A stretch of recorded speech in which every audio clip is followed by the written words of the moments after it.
program in the Center for Leadership, Civic Engagement there at Spelman.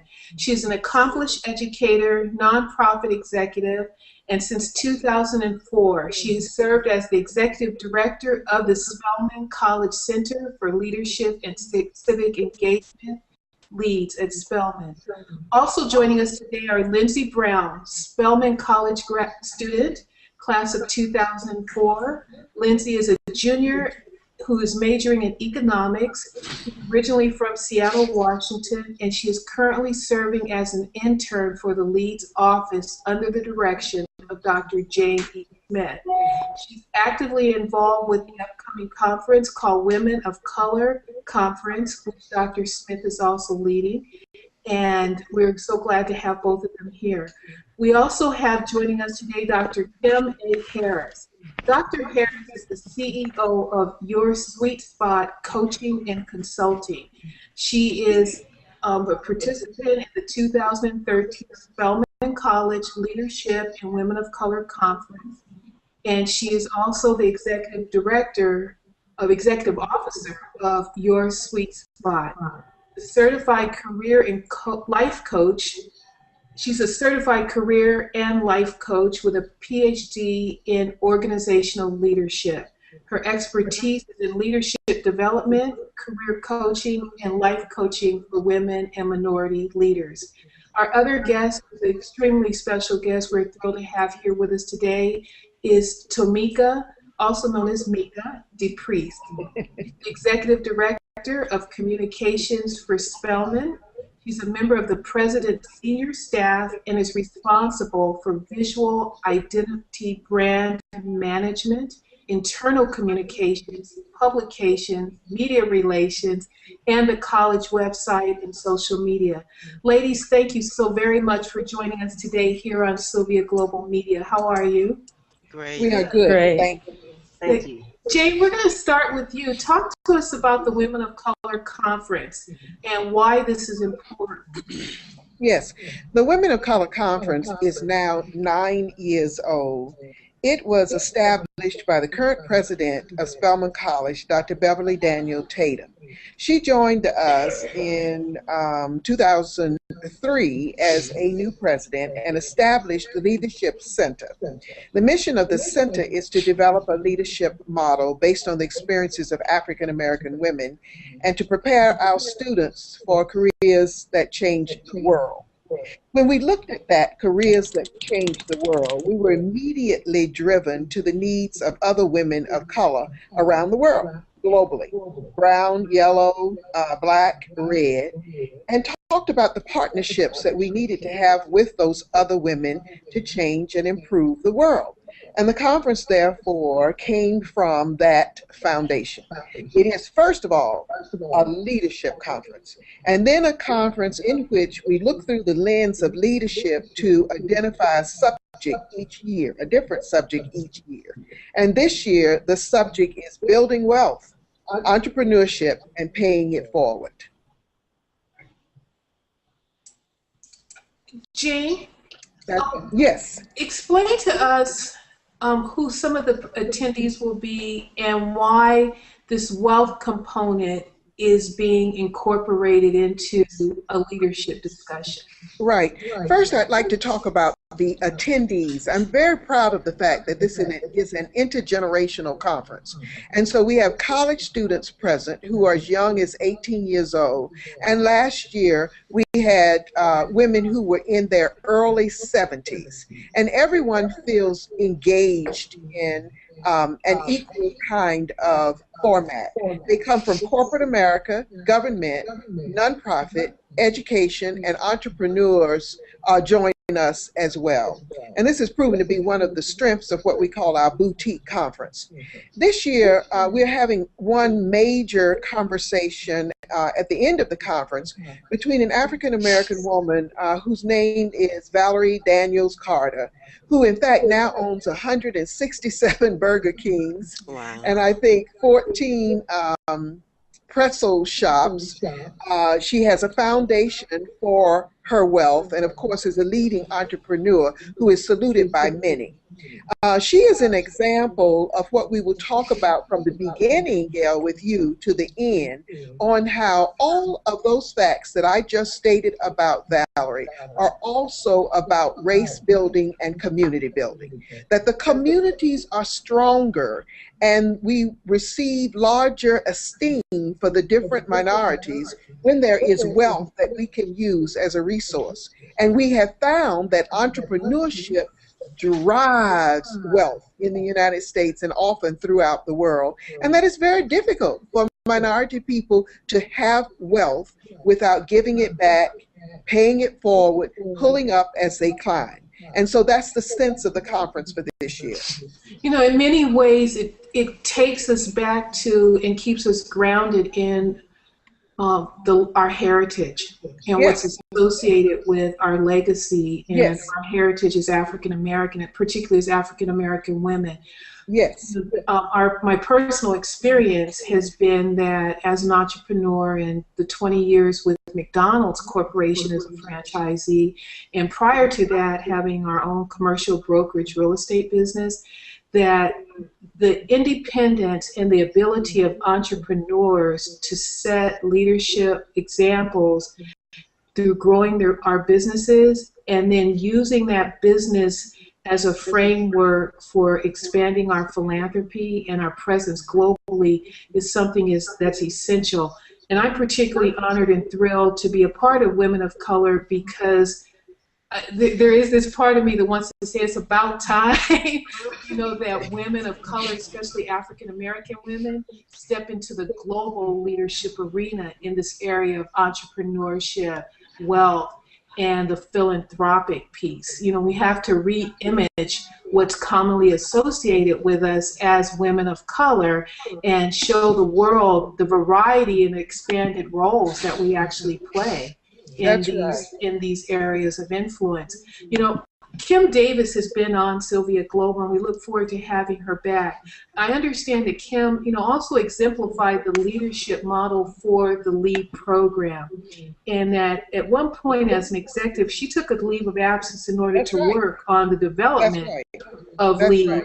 And so Kim's presence, I think, is one of many examples of women in corporate America who also lead by example what women of color are doing in global arenas, building wealth and having philanthropic influence. So again, I just applaud Spelman for continuing its great legacy with women in general and stepping out into this global presence on a topic that's really important and our presence needs to exist.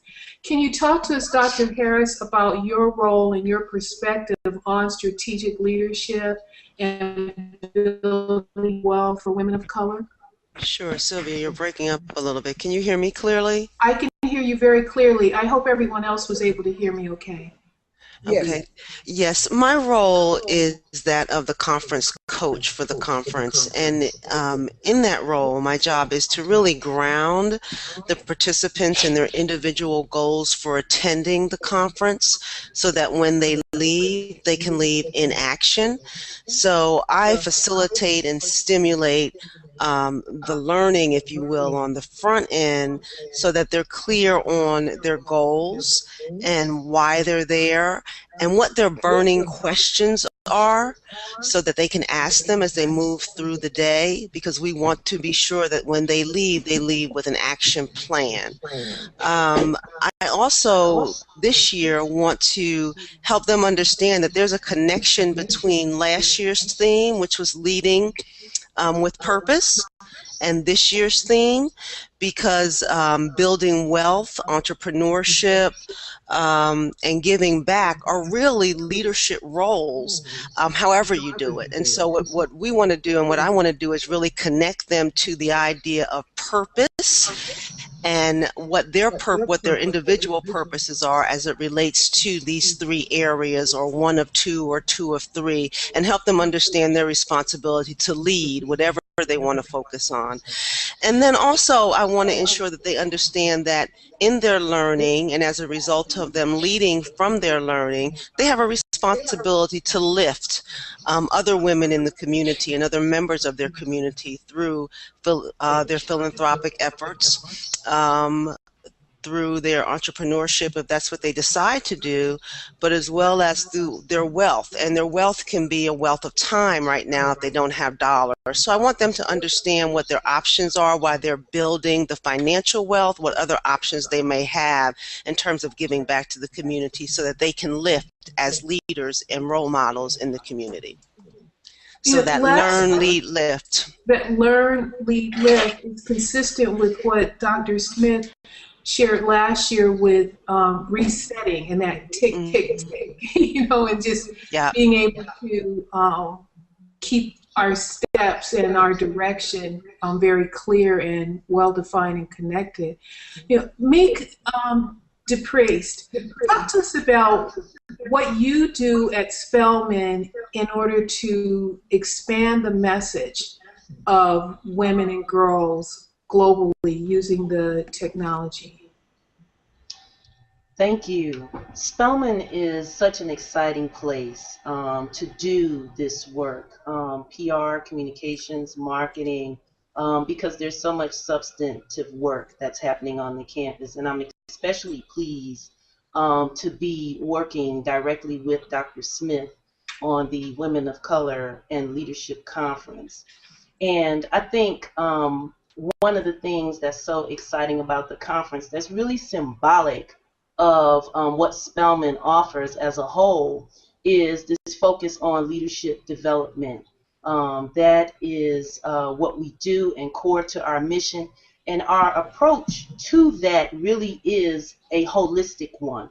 And so that leadership development is centered upon academically, yes, intellectually, but also spiritually and physically. And that leads me to our wellness revolution. And at this leadership conference, this whole connection between being healthy and being able to successfully lead. Today, nationally, we're looking at some alarming statistics as it relates to women in health, particularly Black women and minority women. And at the same time, women of color are the fastest growing segment of the workforce population, but also as it relates to entrepreneurship in this country. And so we're going to have to get a handle on the health epidemic that's facing this population so that we can ensure future success through our leadership and this whole notion of wealth building. Meek, let me mention to our audience and to the guests today, one of the reasons for creating Sylvia Global Media was for it to be exactly what we're doing today, positive media, a platform of positive media for innovative world thinkers, doers, and donors. And the categories that exist for the topics also include faith, health, business, leadership, and philanthropy, and wealth. All of these components were just captured in what each of you have just referenced. And it's because I think as women of color, there's these dimensions to our lives that are often not captured in the broader conversations. We're so segmented into just thinking of us in terms of women in color and a particular topic. But this holistic approach, and to see that it's being captured as well in this holistic way for the conference, is absolutely unprecedented. Are there other universities that are approaching topics on women of color that are capturing us as a whole being the way that this conference is doing? This conference is very distinct in terms of its approach in response to your question.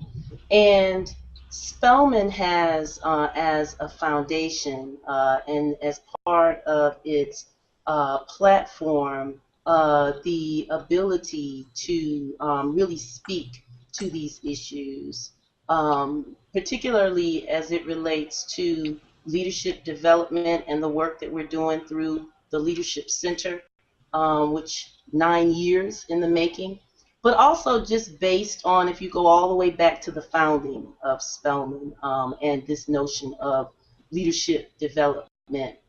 And so Spelman is particularly positioned to be a voice, to speak to not just the nation, but really the world as it relates to historical context, but also as it relates to emerging trends. And that's what the conference brings together quite nicely, and allows a broad community of public policymakers, educational leaders, leaders from the business sector, the nonprofit community, to really come together across our various lines of professions, and to really discuss in depth not only the complex issues associated with leadership today and strategic leadership specifically, but it also allows the community to talk specifically about best practices, but also recommendations and actions that can be taken on the heels of that discussion and dialogue. Thank you. Thank you very much. Lindsay, we actually have a question for you that's coming from Los Angeles, California. Okay. A student at the Claremont Colleges, where I happen to also be an alum. The question is, Lindsay, what is your education at Spelman offered you that relates to your global citizenship? I think at Spelman, as soon as I came when I was a freshman, they really instilled in our head about just global leadership and being a global citizen.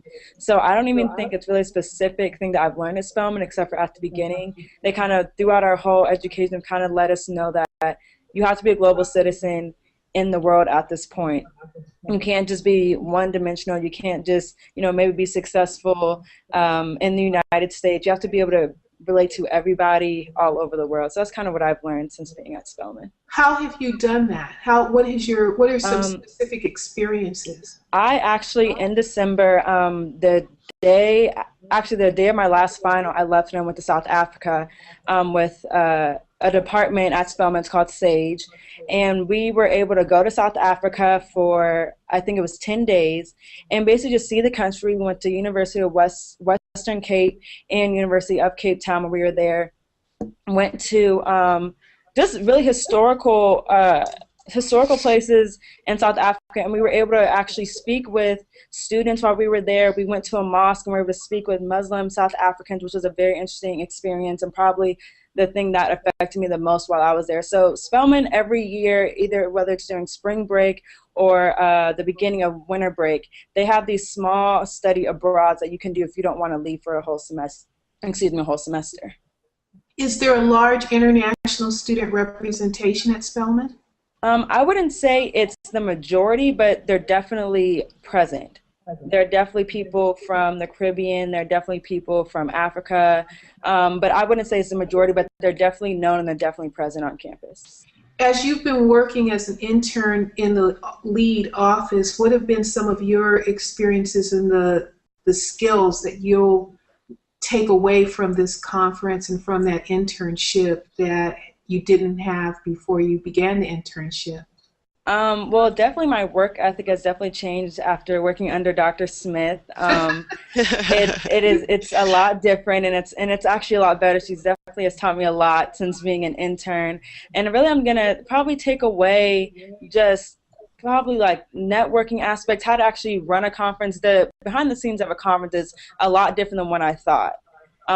Deciding on who to pick, why to pick people for the conference, something that was very interesting to me, and something that I worked with Dr. Smith for last year and this year. But I really think my work ethic is probably going to be the biggest thing that I take away from this internship.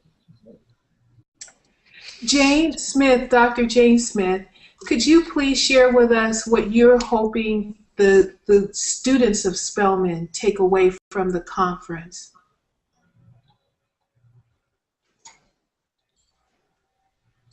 Oh, I can't hear her. Oh, she's on mute. I don't think she knows she's muted. We'll come back to her in just a moment. Kim, can you talk to us about what you hope to see the students take away from Spelman, and then we'll get Jane back in. Sure. This Yes. this is such a great oh, this is such a great opportunity for the students to interact with executives from corporate America, from nonprofit organizations, and to really connect with them, build those relationships, and seek out mentoring advice. It's a great opportunity to really learn live, to have exposure to women that they wouldn't normally, whose paths they would not normally cross. So I'm hoping that they take advantage of those opportunities to really connect with women who are out there, who are serving as role models, and who can certainly serve as mentors as well to these women, and build those relationships. Building the relationships, and really all components. It's about relationships. Absolutely. Yes. Jane Smith, are you back? Can you? I think I am. Can you hear great. me? Welcome back. We can hear you. Thank you. Well, I'll start with the role modeling. For the students to observe adults, to observe women who have careers, who are balancing lives, and who are building communities is very important for this conference. And the second thing is the conversations outside of the classroom. And I don't just mean networking. The classrooms are designed around subjects, and often there is not the interdisciplinary opportunities for the students. Spelman promotes that, but at the conference, they're able to see women from different backgrounds, different training, different academic degrees, have very high level interdisciplinary conversations. And that's what the students come back to and say to me after the conference. I never thought about this issue from that perspective. And it is a joy. Meek, are there any thoughts that you may have about the conference that you can share with our audience before we close out? I have a couple other questions I'm going to try and take, but I want to give you an opportunity to give some feedback on this question. Okay, there are two elements of the conference that I would like to highlight. While the whole entire program will be exciting, but there will be a media panel that I want to highlight called "The Role of Media in Wealth Building," and that panel will include Sharon Epperson, CNBC correspondent and Today Show contributor, Gail Perry Mason, author and financial advisor, and George Curry, who is the editor-in-chief of the National Newspaper Publishers Association. The panel will be moderated by Newsweek Daily Beast senior reporter Allison Samuels. And this conversation will really center around not just the role of the media in wealth building, but it will also examine spending habits versus investment habits, and also expose for the audience some top sources for financial information and some research to show sort of the difference between the general population and where it seeks financial investment, advisement, and support in comparison to people of color. And I think that the data around that will be interesting, but also I think the sharing of specific resources that may be different for people of color will be, I think, of value to the audience as well. And I also wanted to highlight a second conversation, the business of entertainment. Is wealth building really possible?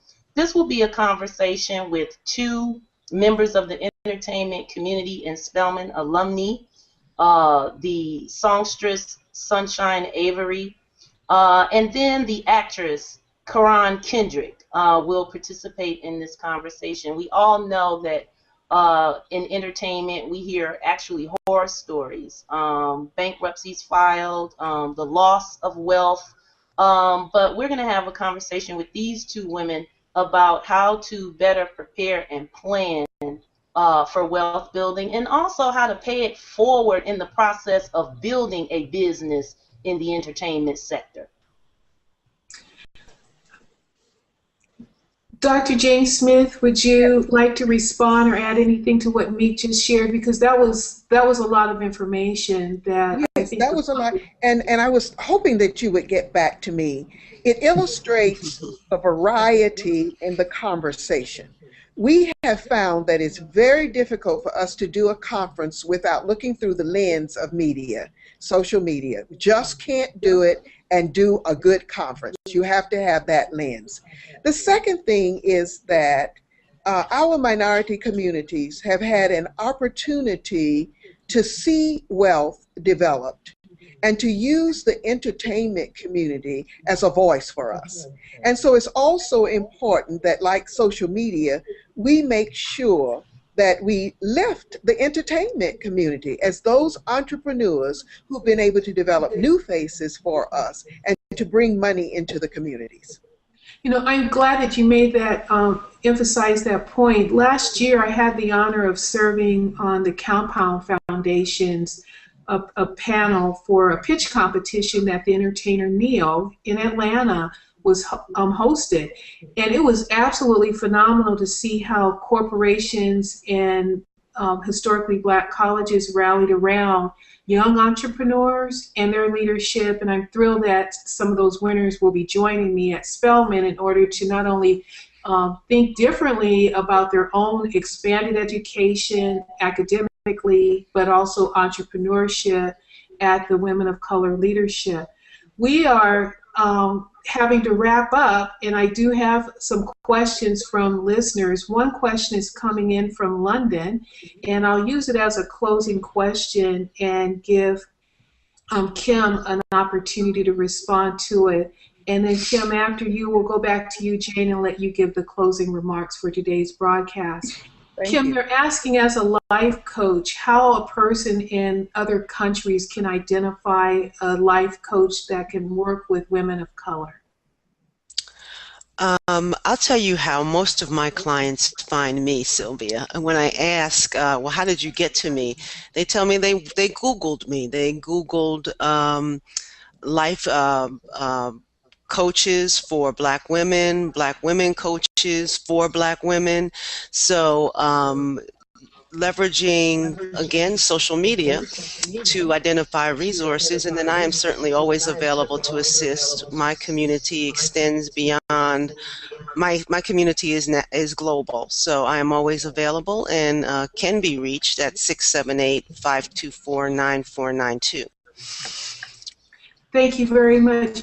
Jane, is the conference going to be recorded so that the general public can see it around the world? And is it open to attendance from people who can get there in person? Oh, it's definitely so. I will push this back to Tamika, if you don't mind, in terms of the communication strategy. But I did want to say one other thing as we invite others to join us. And that is that this conference is strategic in saying we need resources to build communities and change the world for all people. There's absolutely nothing wrong with wealth. We're so glad that you are here, and we appreciate all of you being on Sylvia Global Media. You can follow this broadcast on sylviaglobal.com, learn more about each of our special guests today here on sylviaglobal.com, and learn more about Spelman. We'd love to have you consider Spelman as a place for advancing your own education, so that we can be proud of people like Lindsay and other alum like Kim Davis and many others that Spelman has been so successful in generating for as leaders throughout the world for many generations before us and to come. You've been watching Sylvia Global. I'm your host, Gael Sylvia, and thank you so much for being here today. Take care, ladies, and I'll see you next week in Atlanta. Thank you. Look forward to seeing you.